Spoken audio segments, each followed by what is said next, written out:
Good evening. Welcome to the Napoleon Memoirs, where we try to find out the truth about what was really going on. It's Friday. We somehow made it to another Friday. We always try to celebrate that. Try to get dressed up, but I don't think I did that good a job tonight. Anyway, this weekend, we're going to do our big concept art project, which I like to call throwing stones, but the stones we're throwing are beautiful, sparkly gems. They're gorgeous. They're sapphires. They're beautiful. And I want people to think about value. What is money? In spite of everything, this is a world changing art project, and my art will increase in value. So you have a chance to get it for free if you're in the Hamptons and if you're keeping your eyes peeled on my blog. And you'll find out where it's going to be. And I plan to do this all summer. Okay? So, yesterday on the English memoirs of Count Charles Tristan Montslin, Napoleon was on board the Northumberland, and he was reminding those English sailors that in his France, talent actually meant something. It didn't matter if you were born an aristocrat, you could actually succeed anyway. What an incredible world of dreams at this point. So, Napoleon knew how to get to them, but it was true. But they would hang on his every word because they wanted to live in freedom. They wanted to have opportunities just like everybody else on the planet. All right, so now we're going to the next chapter, chapter 6. And the admiral told Napoleon, he said, "Today you will see land." And then Napoleon has to see this horrible place that they picked for him. It's very sad. Constantly insulting St. Helena. It's people live there. I don't mean to insult it so much. Parts of it supposedly are beautiful, and you can grow all kinds of beautiful plants there. But I will say, what is so terrible about St. Helena health-wise? It's that there's all these different climates, and it's a rock, and it's a rock. Rocks fall on you, and just in the course of walking around, you'll be in this oppressive humidity, you'll be in this tropical sun, then it'll start raining, then it'll get cold, and all of these different temperatures are happening just because you're walking around. It's a very abnormal place, and there's hepatitis that's endemic to the island, and like I don't know about now, maybe they figured it out, but at this point there was rats, these bugs that I think would even bite you and make you sick. I mean, this was an incredibly unhealthy place. And, I talk about how Napoleon was slowly, cruelly, dishonestly murdered, all that. All these other people died around Napoleon. All of these people who went with him died. Cipriani just dropped dead. They were always sick, the people around Napoleon. And then, O'Meara, the Napoleon's doctor, was shocked at what they were doing to Napoleon, and he wrote this book about it. And he went back to England and he tried to crusade to help Napoleon and to get him somewhere that wasn't going to kill him. And he would look to the records how people didn't live practically to 50 on this island. If they were born there, forget it if you were European. You could not adjust to this climate. This is what O'Meara, the doctor, was saying. And O'Meara was he became so sympathetic to Napoleon, and he really wanted to help him. He saw that Napoleon was just such a good, honorable person, which he was. And so they took the doctor away from him because he became sympathetic to Napoleon. See what I'm saying? This is unbelievable. So from every direction, they were doing everything possible to kill Napoleon.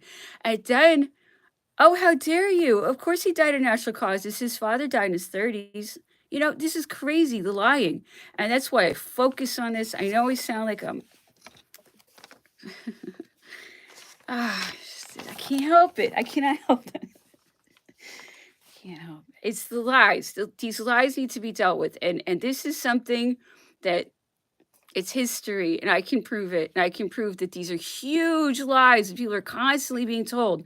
And then you can extrapolate from that how honest the people who run things are being about every single other thing. See, that's my whole point. Okay?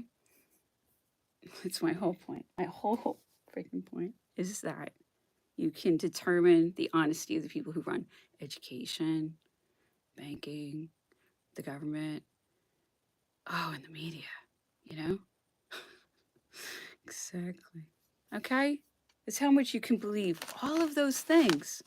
If you can't verify it yourself, don't trust any of those organizations because they cannot be trusted. They all go back to the same place.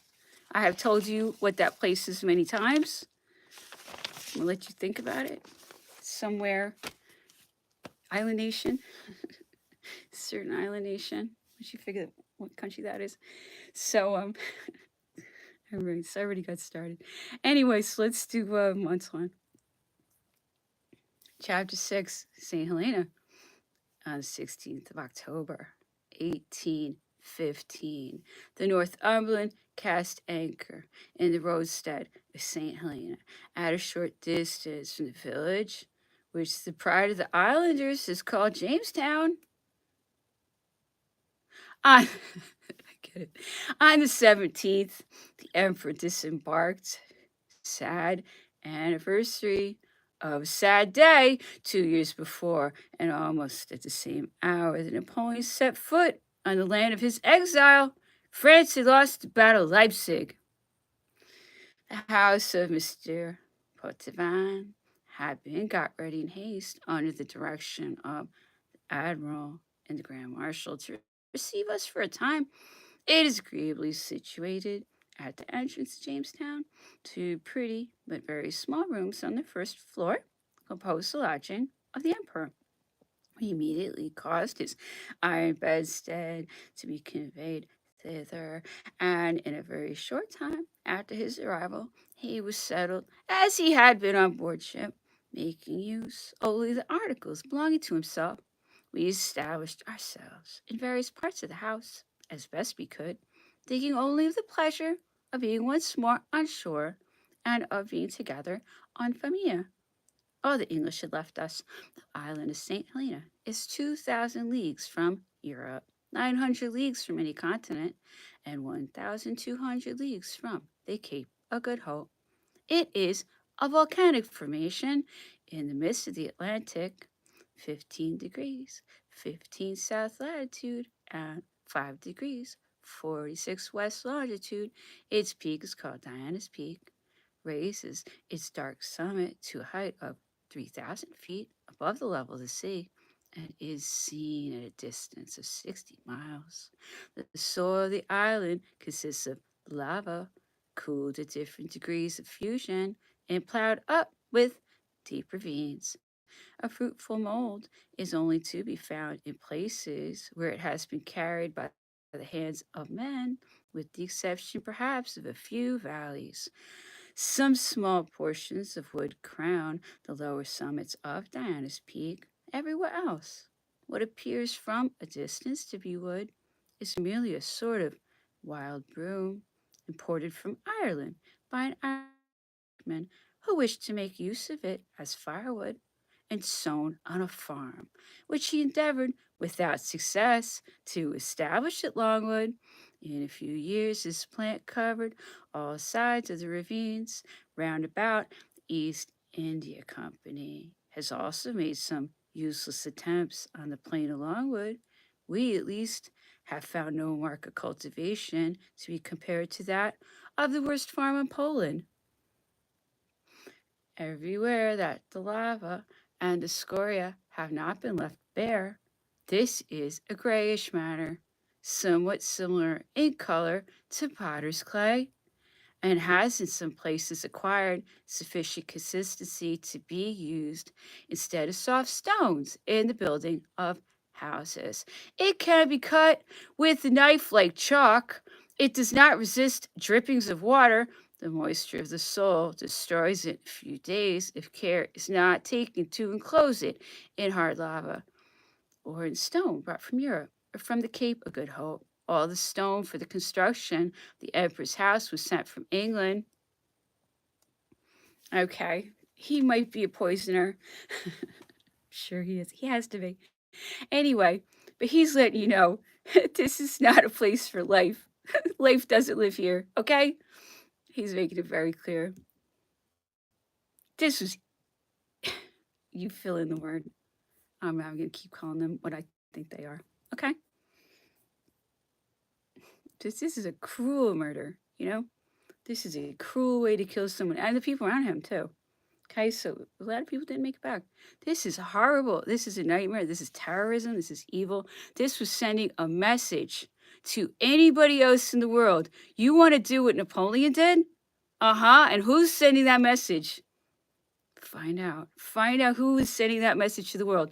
Don't ever mess with us. Don't ever mess with our banking. Don't ever mess with our power, okay? That's what they're saying. This is what's going to happen to anybody who stands up to us. That's why they killed Napoleon like that. They could have picked up a gun and shot him, and he would have said, thank you so much. Okay? This was not about killing him. This was about teaching the world a lesson. Okay? They were saying, don't you dare do what Napoleon did. Napoleon stood up for the people. Okay? So there is a force in this world that is against people that runs it. That is exactly what's going on. And if people want a future, they're going to have to understand that. That's right. Okay, so we're going to go right into Italian. I've had it, completely had it, you know? Okay, so if you are a person who is like Napoleon, okay, you're basically intimidated your whole life because we have the right to live here. We have the right to be here. Okay, they don't have the right to like take the planet. Where are they from? You know, that they don't want us here. You have to really start asking yourself spiritually what's going on. Okay, because it is a mystery, truly, why they don't think they're people. You know, why they don't think our well-being somehow benefits them. Why are they so oppositional to us? Why do they view us as enemies to be like wiped from the planet? Why? Why don't they want us to do well? These are important questions. How do they have this power? How do they never give it up? How do they keep it? Who are they? Okay? What country do they come from? Do they even come from a country? Seriously, there's something going on here, and it is a mystery. I mean, I have been over this story so many times. Does it go back to Babylon? Does it go back to Egypt? The Chaldeans? I don't even know how to say it. What's going on? But it's something with like spirits. There's something like dark and spiritual going on. I don't understand it. I really don't. If I can prove something, I try to prove it to you. We're being lied to by a group that runs this world that doesn't think they're people, you know, they're somehow against us. Okay, because Napoleon stood up for the people, and they were about as like punitive as possible. Napoleon did nothing wrong. Napoleon was if you ask me, he was a saint. So, you know, he's a naughty saint, but he was a saint. He was a saint. In my judgment, he was a very good person. He was very heroic. Anyway, so we're gonna get into. I can't believe I can't stop tonight. So, and I'm gonna have 0 views, like so nothing I can ever do to ever get a view on the internet. Just so you know. So the entire internet is being run by liars who are scamming us and tricking us and trying to like mold our perceptions and make us think that unpopular things are popular and that popular things are unpopular. My project was really popular right away. Okay, I haven't been very successful in my life, but I know when something catches on, and it caught on in 2014, and then now 0. Okay, so this is very serious. The whole internet is a scam. I'm so amazed. I'm still here, but I am still here, and I have a lot of support, and I know that. I know a lot of people are very happy I'm doing this.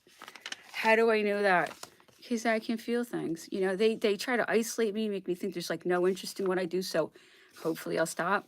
But I still know they can't trick me because I can feel things. So good luck trying to trick me and isolate me. It doesn't work. They do not have the power they act like they have. They're such bullies. I can't believe I can't stop. Anyway, every time for Italian, I'll try to rein it in. It's hard. Anyway, okay. Anyway, lunedì, un, martedì 2, tutto che riguarda gli imperatori. Parmi debba riuscire a tutti prezioso. Per questo mi accingo chi a descrivere la sua dimora con molti particolari relativi. Forse verrà giorno in cui suo figlio si piacerà di riprodurre il carcere paterno col riunire quegli oggetti che gli possano rendere una maggiore rassomiglianza. L'appartamento dell'imperatore è composto da 2 sali lunghi e ciascuna 15 piedi, largo 12, alto 7. Un brutto tappeto ne copre il tavolato ed entrambi sono tappezzati da Rashidi Nankin. Nella camera da letto A, vedessi a destra il piccolo letto da campo. Ove dormi, l'imperatore, a sinistra il sofà verde sul quale sta riposando il più del giorno. Era adesso ingombro di libri che sembravano disputargliene l'uso. Vicino è un tavolino in sé che gli serve per far colazione e pranzare quando sta ritirato e alla sera per mettervi sopra una lampada altri braccioli coperte da un gran paralume. Tra le 2 finestre, le facce alla porta, è un armadio di contenimenti, la sua biancheria e sul quale sta la cassetta da viaggio. Il camino è sormontato da un specchietto. A di fianco vari quadri, a destra vedessi quello del re di Roma che scherza con un agnellino, opera di Amadeo Tivola, a sinistra altro ritratto del re di Roma seduto sul pavimento ed inteso a visorarsi un pantofolo, opera del medesimo autore, sulle cornici del camino. Via un piccolo busto in marmo pure del re di Roma, 2 candelieri, 2 voci di cristallo e 2 gustati in vermiglio, appartenenti alla cassetta di viaggio dell'imperatore. So this Hazes goes into ridiculous detail about Napoleon's room here. This goes on and on and on. And it's the saddest thing ever, so meager. And then he just has all these pictures of his son everywhere. And it's so sad. He's so worried about his son. How could they do this to him? He loved his son. He was a good father. It's horrible. He pleased people.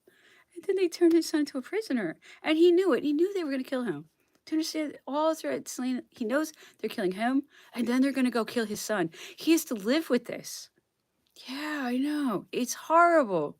This is why people need to understand. He knows what they're going to do to him and his son. He needs to live with this. And he's had everything taken away from him. I mean, I go on and on and on about these things. That he had this super intense relationship with his stepdaughter. And he hands off. It was his sister-in-law, whatever. He was just not going to be with her, even though he adored her. But he couldn't live without her. I mean, this is the whole story. This is the whole story. He cannot live without his stepdaughter. He's like obsessed with his stepdaughter. And his stepdaughter, whenever Napoleon gets exiled, because he gets periodically exiled, she will not go to his exiles. And he cannot live without her. But she is She's trying to protect his heirs because she knows they're gonna kill his heirs. You don't understand?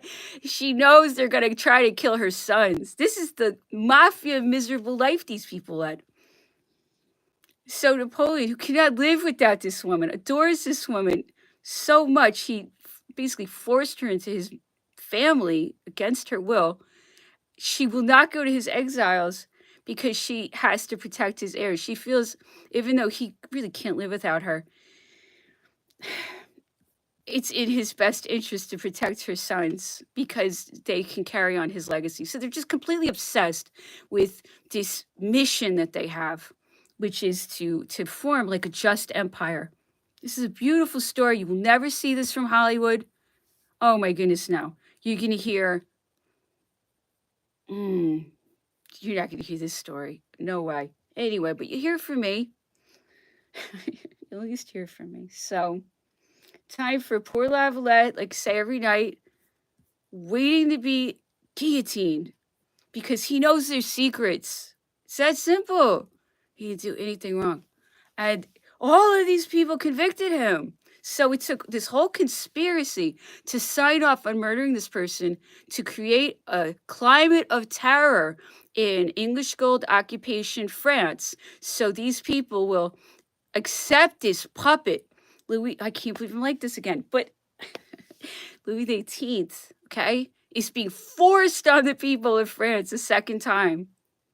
Okay, and now they're going to have to institute terrorism because that is the only way these freaking English Gold people can force their puppet on France. They have to terrify everyone.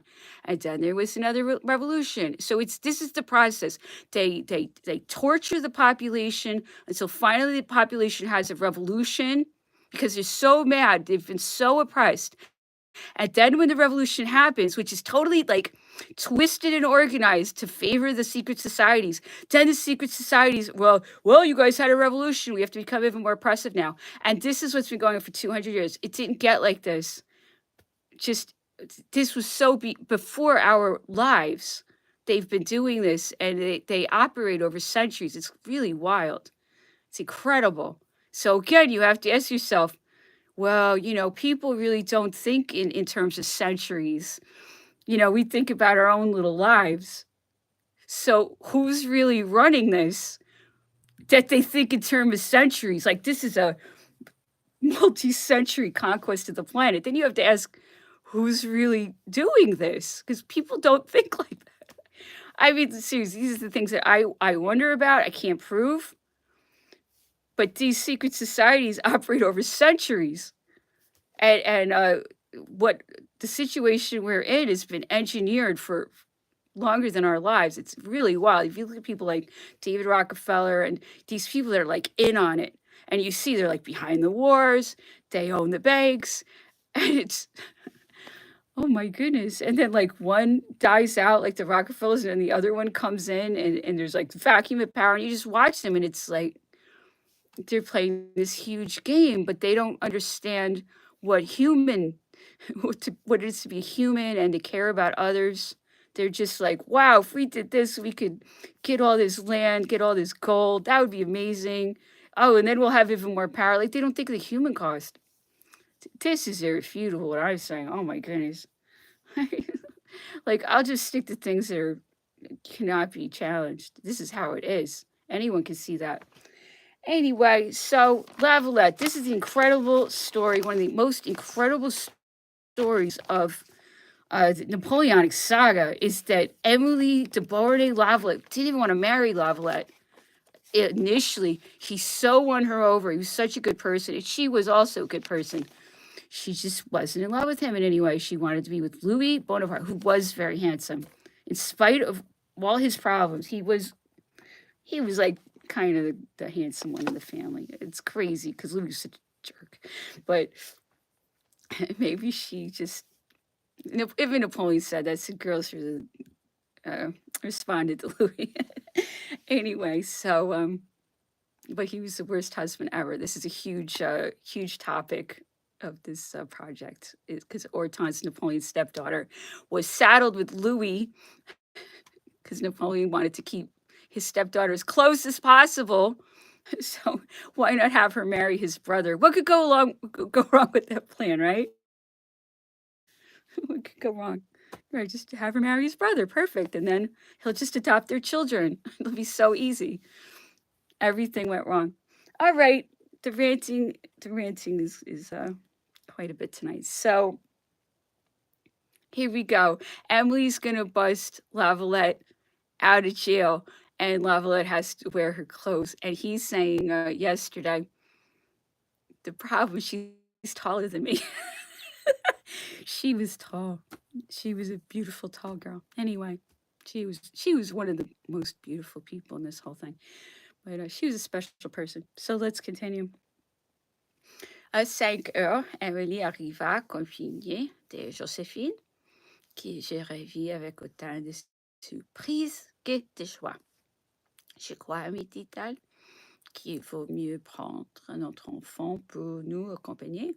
Je lui ferai faire plus docilement ce que j'ai en tête. Elle était couverte d'une robe de merino richement doublée en fourrure, et qu'elle avait coutume de porter quand elle sortait du bal. Elle avait dans son sac une jupe de taffetas noir. Il n'en faut pas davantage, dit-elle, pour vous déguiser parfaitement. Alors elle renvoya sa fille près de la fenêtre. Elle me dit à voix basse, à 7 heures, son nom, vous serez habillé. Tout est bien préparé.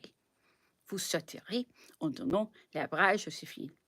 Vous aurez soin de marcher bien lentement et en traversant la grande pièce de greffe, vous mettrez mes gants et vous vous couvrirez le visage de mon mouchoir.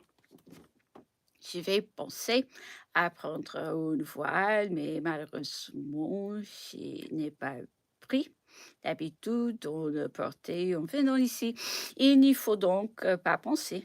Allez, bien soin en passant sous les portes qui sont si basses. Ne n'ai point accroché les plumes du chapeau, car tout serait perdu. Je trouve toujours les geôliers dans la greffe et le concierge a l'habitude de me donner la main jusqu'à la chaise à porteur qui est toujours placé près de la porte de sortie. Mais aujourd'hui, il sera dans la queue au haut du grand escalier. Là, vous serez rencontré peu de temps après par Monsieur Bordu qui vous conduira jusqu'au cabriolet et vous indiquera votre cachette. Alors, la grâce de Dieu, mon ami, faites bien ce que je vous dis. Restez calme. Donnez-moi votre main. Je veux vous tâter l'épaule. Bien, dit-elle. Prenez le mian maintenant. Sentez-vous la plus légère émotion? Je me convainquis qu'elle avait une forte fièvre. Surtout, ajouta-t-elle, point de tendrissement, nous serions perdus. Je lui donnai cependant mon anneau de mariage, sous le prétexte que, si j'étais arrêtée dans ma course à la frontière, il ne fallait rien conserver qui peut me faire reconnaître. Il fit ensuite approcher sa fille. Écoutez bien, mon enfant, ce que je vais vous dire, car vous allez me le répéter. Je sortirai aujourd'hui à 7 heures, au lieu de 8. Vous passerez derrière moi, car vous savez que les portes sont étroites. Mais quand nous entrerons dans la grande pièce du greffe, ayez soin de vous mettre à ma gauche. La concierge a l'habitude de me donner les bras de ses côtés et il me dégoûte. Quand nous serons sortis de la rue pour monter l'escalier de dehors, placez-vous alors à ma droite pour que ces vilains gendarmes du corps de garde ne viennent pas me garder sous le nez, comme ils le font toujours. Avez-vous bien compris? L'enfant répéta avec une grande fidélité. À peine avait-elle fini que Sainte Rose nous arriva et s'était fait introduire sous prétexte de reconduire Madame Lavalette. Elles sont motivées de m'embrasser en cœur car il n'était pas dans leur confidence. Sa présence allait nous gêner beaucoup. Je lui pris donc part. Allez-vous-en maintenant, mon ami, lui dis-je. Emily ne se doute pas encore de son malheur. Il faut le lui laisser ignorer. Venez à 8 heures, mais n'entrez pas si vous ne voyez pas la chasse à porteur. Allez là, voir chez elle, car elle sera rentrée. I'm just going to cut that off there. So Emily is obsessed with saving him. And she's come up with this plan. And she's worked out every detail, but she's almost starting to be a little crazy because this just broke her. She was such an incredible person. So sad. Anyway, so she's worked this plan out. You know, she brings him this outfit, and it's ridiculous. It's like furs and it's ridiculous, like formal dress or something. She's kind of crazy already, and she's like, "You're gonna put this on, and you're gonna take Josephine's hand. That's her child." And, you know, I really should have been wearing a veil here all the time. I'm really sorry I didn't, but, well, it's too late now. I wasn't wearing a veil. I wish I had a veil, you know.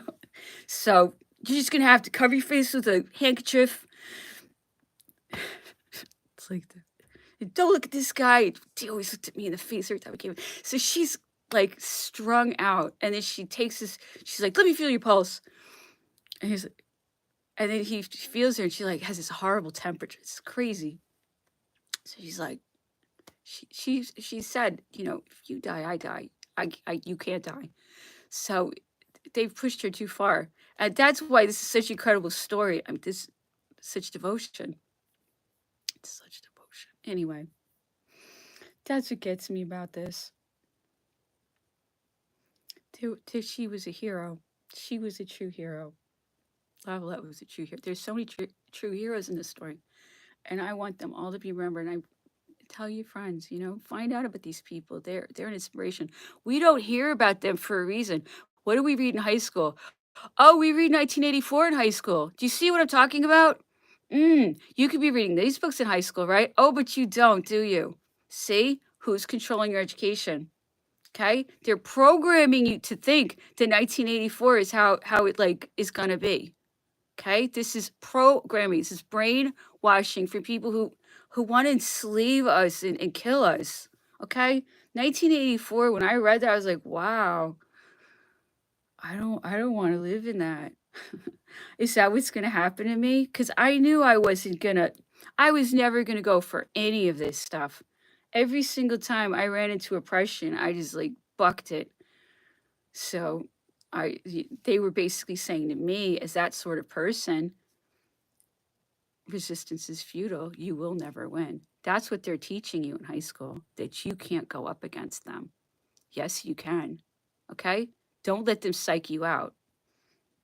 That's what I have to say. So let's explore the minutiae of just how totally poisoned Napoleon was. And they will tell you, no, we can never find these things out. No. And this guy's saying, you know what? You can find out if someone is poisoned. That information is completely available to us. And this is before they did all the damage control in the world on Stan Forbeshood, this incredible Swedish guy. They're like still maligning him. Why? Because he told the truth. That's why. About this weird thing that's going on. It's sort of like our rulers. You know, our rulers are like, not us. They don't think they're us, you know? Then who do they think they are? That's the question. They kind of act like they're, I don't know, gods or something, right? Don't they kind of act like they're just totally better than us and like we're a different form of life? I mean, you got to take a good look at the way they live and the choices they make. And you start to wonder if they think they're people in the way that we are. And then you think, well, do you really want rulers that don't really identify with you? They think there's some kind of other divine group It's like, then where are they from? That's what I want to know. What are they? Why don't they think they're people? If I hurt somebody, that actually hurts me. I have empathy. So why don't they have empathy for us? Why don't they want us to choose our own leaders? Why don't they want to share? Why is it all for them and nothing for us? See, I don't want to own everything, then everyone else to not have it. See, that's not normal for us to feel that way. Why do they feel that way? That we should have nothing and they should have everything. Why is that such a goal of theirs? Okay? It's not normal. There it is. Okay, so we're going to do like a little Spanish. I've been ranting so much, but... Pero esta disparición del veneno reviste mayor importancia cuando se trata de analizar los restos de un sujeto muerto e inhumado hace mucho tiempo. Los de putrefacción que la muerte desencadenada con mayor o menor intensidad llevan a la desaparición de todos los tejidos planos y de los órganos. Resisten más el que las faneras, en especial los cabellos. De ello resulta que si por hipótesis se considera el cadáver de un individuo envenenado mediante dosis masivas de una sustancia tóxica que necesariamente sería hallada poco después de la muerte gracias al análisis de las vísceras. Eso es de una inhumación suficiente y prolongada para que se destruyan totalmente los órganos. En ese momento el tóxico no podría ser hallado, puesto que su soporte ha dejado de existir. Y no es preciso tener en cuenta la acción de la naturaleza mineral orgánica del tóxico y el hecho de que el cadáver colocado en una ataúd haya sido inhumado en la tierra o dentro de un nicho. La naturaleza del tóxico juega su papel, en efecto, cuando se quieren discutir las probabilidades de localizarlo transcurrido un tiempo más o menos largo desde la muerte. Los tóxicos orgánicos son en general muy activos y actúan en dosis ínfimas. Lo mismo que los órganos experimentan una destrucción en el curso de los fenómenos de putrefacción y pueden desaparecer del cadáver. Por el contrario, la putrefacción no causa la menor alteración en los tóxicos minerales que subsistirán. En tanto subsisten los órganos, se puede esperar, pues, el hallazgo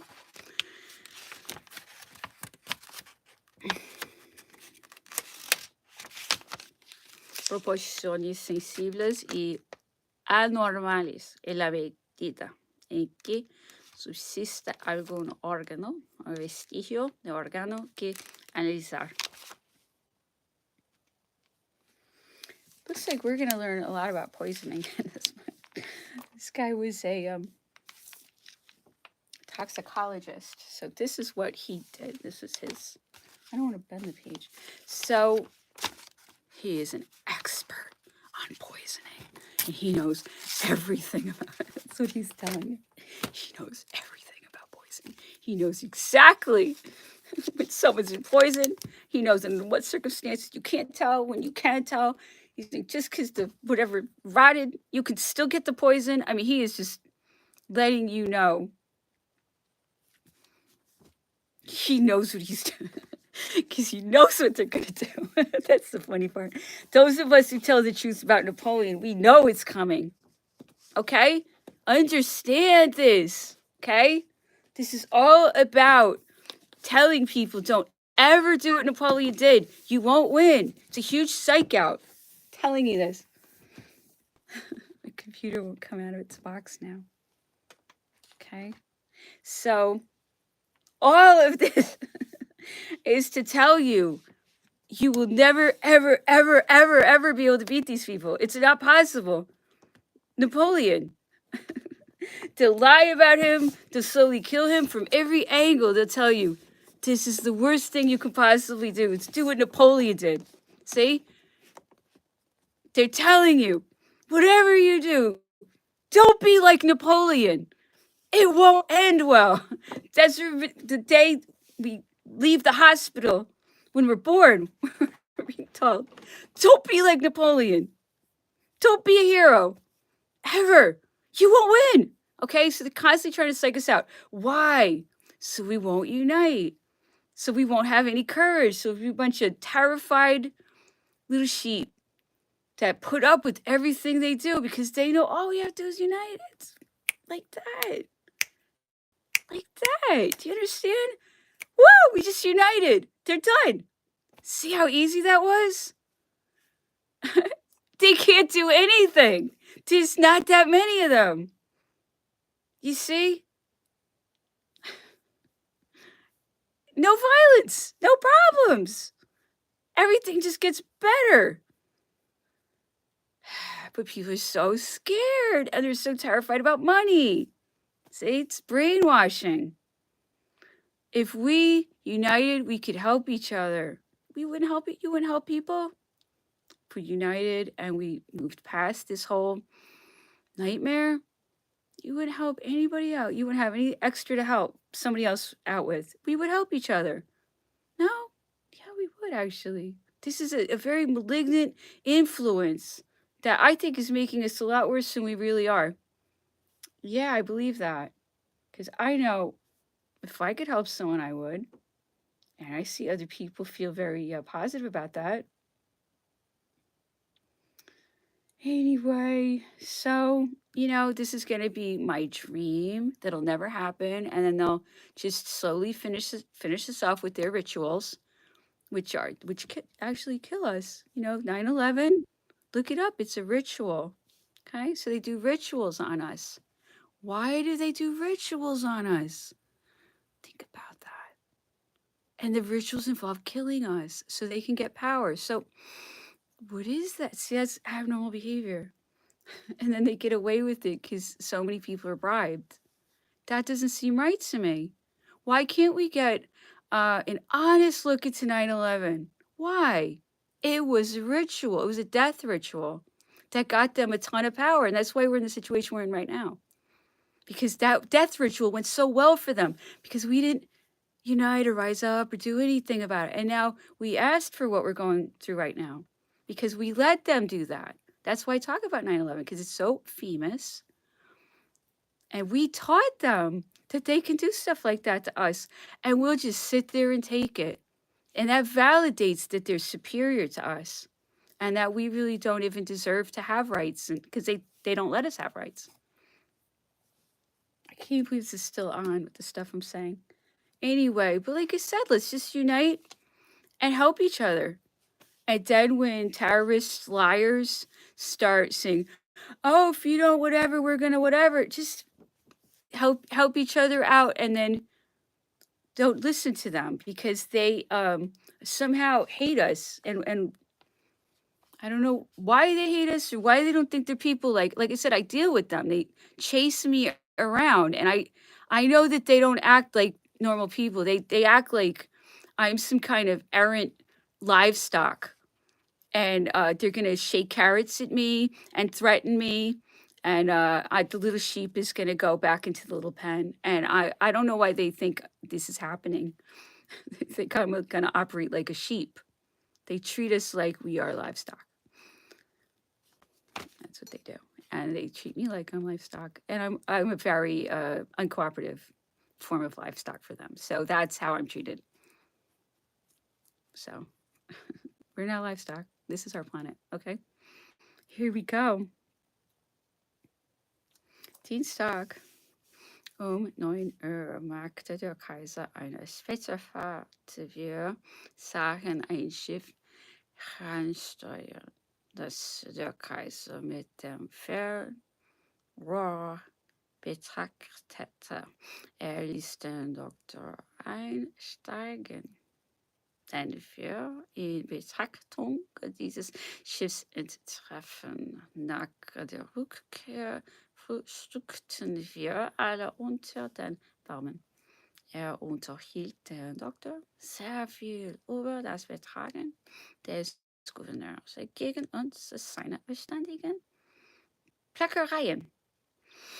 2 Uhr wurde bei dem Kaiser eingefragt, ob er den Gouverneur empfangen wollte. Er erteilte ihm eine Audienz von beinahe 2 Stunden, wo er, wie er sagte, ohne sich im geringsten zu erschießen, alle streitigen Punkte trotzdem hätte. Er erzählte ihm alle unsere Beschwerden von neuem vor, sprach von allen seinen unrechten Handlungen gegen uns und wandte sich dabei, wie er sagte, abwechslungsweise an seine Vernunft, an seinen Geist, an sein Gefühl, an sein Herz. Er versetzte ihn, wie er sagte, in die Lage, alles wieder gut zu machen, von neuem sich gegeneinander zu verständigen, aber vergebens, denn dieser Mensch hatte kein Gefühl, man musste nichts mehr von ihm erwarten.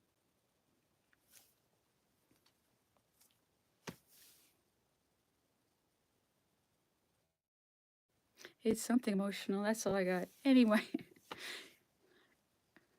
ranted so hard tonight. Thank you for listening. I really appreciate it. Have a good evening.